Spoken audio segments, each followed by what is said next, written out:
कितनी दवाई गिन गया कैंसर का क्या हाल है कितना फर्क पड़ेगा अच्छा तो कितना कैंसर आई रसोली आई कितना अच्छा वाल अच्छा वो चाचा जो खून छोड़ भी आई ठीक है तू खून छोड़ भी आई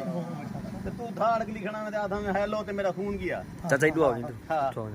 अच्छा अच्छा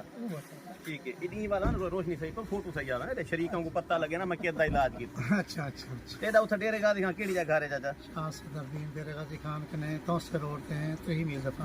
क्या नाम है तेरा हाजी रुस्तम खान तेरा फोन नंबर क्या है 0348 0348 6352 786 देखो कैंसर है पेट मेरी दवाई के बाद फट गए खुद ब्लीडिंग शुरू थी गई कितनी जड़े खून चलता रह गए है कोई में तकरीबन 2-3 घंटे ते को महसूस थे कैसे फट गई अंदर ते उनके बाद तबीयत तेरी बेहतर है हुन रोटी खाने हुन अच्छा कितना फायदा थे तेको मैं 1000 रुपए होने 14 में फायदा थी मेरे सच्ची दस मेरे तो राजी हैं मेरे तो खुश हैं अल्लाह से तू लोगों को क्या पैगाम देते हैं जिन्हें कैंसर है ते ठीक नहीं थी देते ये तो भी दो ही है हां जेडे कैमरे वाले लोग उन्होंने को क्या पैगाम देते हैं जैसे साईं को मैं खुदा शफा देती है खुदा शफा देती है ठीक है सदा दिन मैंने